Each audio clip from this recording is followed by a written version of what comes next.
তো আমাদের chicken party কেমন হয় চলো তোমাদেরকে বলা যাক। Hello guys, welcome to my channel. আমি হচ্ছি দেব।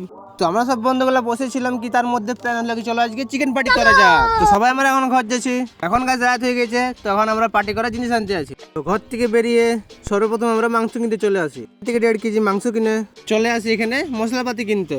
বাজার করা কমপ্লিট করে আমরা এবারে ঘরের দিকে চলে যাই। গাইস ঘর আছে কড়াই নিয়ে বাইরের দিকে চলে যায়, এখান থেকে কাঠ নিয়ে আমরা বেরিয়ে পড়ি আমাদের লোকেশনে। নিজের লোকেশনে পৌঁছে কড়াইয়ের পিছন দিকটা মাটি দিয়ে দিই। গাইজ বইয়ের কোনো প্রবলেম না হয় সেই জন্য এগুলা শিখে রাখতে হয়। তারপরে একটি করে ইটা আনে আমরা উনানটা বানাই নি। তো পেঁয়াজ কাটার কাজ কমপ্লিট করে আগুন জ্বালিয়ে আমরা কড়াইটা বসাই দিই। কিছুক্ষণ পর কড়াইটাতে তেলও দিয়ে দিই, তারপর তেলটা গরম হতে আমরা পেঁয়াজটাও দিয়ে দিই। তারপর উপর থেকে কটা কাঁচা লঙ্কা দিয়ে নুন দিয়ে পেঁয়াজটাকে ভাজতে থাকি। পেঁয়াজটা ভাজা হতে এর মধ্যে আমরা মাংস দিয়ে দিই। কিছুক্ষণ তখন মাংসটা ভাজাবার পর প্রথম আদা রসুনের পেস্ট, তারপর শুকা লঙ্কা, তারপর হলুদ, তারপর জিরা, তারপর গোলকি দিয়ে আমরা ভালো করে মাংসটাকে কষাতে থাকি। লাস্টে গাইস চিকেন মশলাটা দিয়ে আমাদের মাংসটা রেডি হয়ে যায়। আর মাংসটা সবার পাতাতে ভাগ করে স্প্রাইট নিয়ে আমরা বসে পড়ি খাবার জন্য।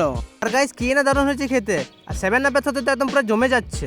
তো গাইস খাওয়া দাওয়া শেষ করে কড়াই মেজে আমরা বাড়ি যাই। তো ব্লগটা ভালো লাগলে ব্লগটাকে লাইক করে চ্যানেলটাকে সাবস্ক্রাইব করে আমার পাশে থাকবে। তো টাটা।